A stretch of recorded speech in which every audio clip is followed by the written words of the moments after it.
Welcome to my messy office, and today we're talking about the Canon C200. Is it really a good camera?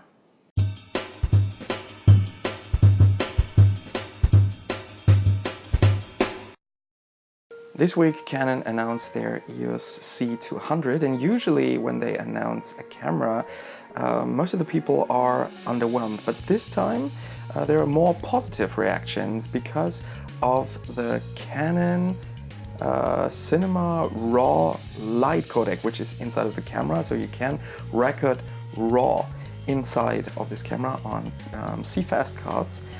And what does it mean? It means the compression.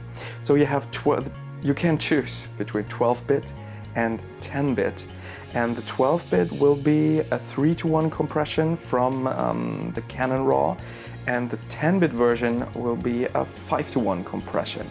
So this is something similar Blackmagic has with their Ursa Mini, where you can choose between 3:1 and 4:1 compression. But there is also a compressed format on this camera. It's MP4 with 35 Mbits per second, which is not really up to date. But who needs MP4 when you have that compressed RAW? I think there are a lot of people that needs a nice compressed format. And Canon announced that they will release a firmware update beginning 2018, which will give you the Canon XAVC codec.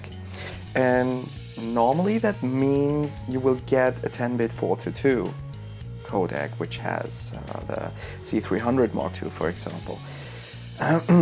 But this time I think I'm a little bit careful about this update. The reason is, why didn't they put this codec inside of the camera yet? So okay, they had some bad experience in the past when they brought out the Canon C100 and people recognized that they only had to buy an Atomos Ninja recorder to get similar quality out of this camera, like from the Canon C300, which was double the price. So maybe it is a marketing concept that they want to sell a lot more C300 Mark IIs and then will bring out the codec for the C200. But what I've heard is that this is not really the reason.